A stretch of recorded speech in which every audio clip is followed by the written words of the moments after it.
College basketball moves into the spotlight starting tomorrow. Opening round of the NCAA Tournament. Edward Egros here with me to discuss some of the games.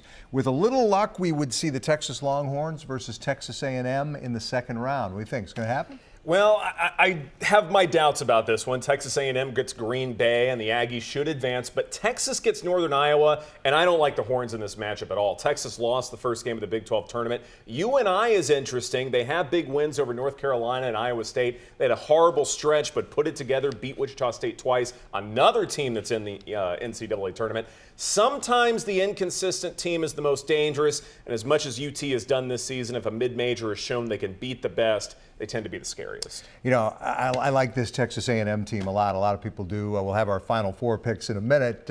Whoever wins the Texas versus A&M game, assuming that game happens, would likely get Oklahoma in the Sweet 16. The Sooners, the 2 seed in the West, open with Cal State Bakersfield, then would face either Oregon State or Virginia Commonwealth. Buddy Hield clearly is a wonderful player, shooting better than 47% from three-point range. The Sooners' reliance on the outside shot, though, could eventually be their downfall. Baylor's a 5 seed in the West. Scott Drew's Bears had better be careful right away. And in 14 of the last 15 tournaments, at least 1-12 has beaten a 5. Yale is the 12 in this case against the 5 seed Bears. I think Baylor survives before losing to Duke in the second round.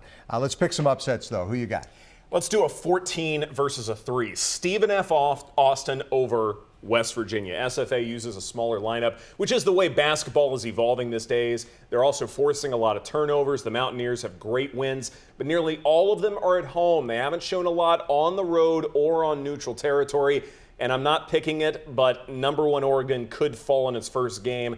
They're one of the worst number 1 seeds in history, and if a 16 is going to upset a 1, that would be the time to do it. Now, you either pick it or you don't. And as you're saying, I'm not picking it, but it could happen. This is the political season, so I like to vacillate. Couching it. All right. I'm going to take Little Rock, the 12 in the Midwest, to beat the 5 seed Purdue. Little Rock's 29-4. They force turnovers, allow less than 60 points a game. If they can slow down the game like they like to, I think they upset Purdue. Let's go with our Final Four picks now. Mr. Egros. Let's pick some names that we've all grown to know and love in NCAA tournament history. Kentucky comes out of the East, puts up a fight against Michigan State, but I have the Spartans advancing. And then Kansas gets Northern Iowa out of the West. And with all of the parity this year, somebody wacky will make the Final Four. That being said, I have Kansas against Michigan State and Rock Chalk Championship. All right, here's my Final Four. 2 top seeds, a 2 and a 3. Not very sexy, I guess. But in the East, I have Carolina facing Michigan State in the Final Four. Spartans win the Midwest. Kansas wins the South. Texas A&M out of the West. I like the Jayhawks and Spartans in the final with Michigan State winning the national championship. And we'll set fire to these here in Can't wait. about 48 hours or less. Right. With Edward Egros, I'm Mike Doocy, Fox 4 Sports.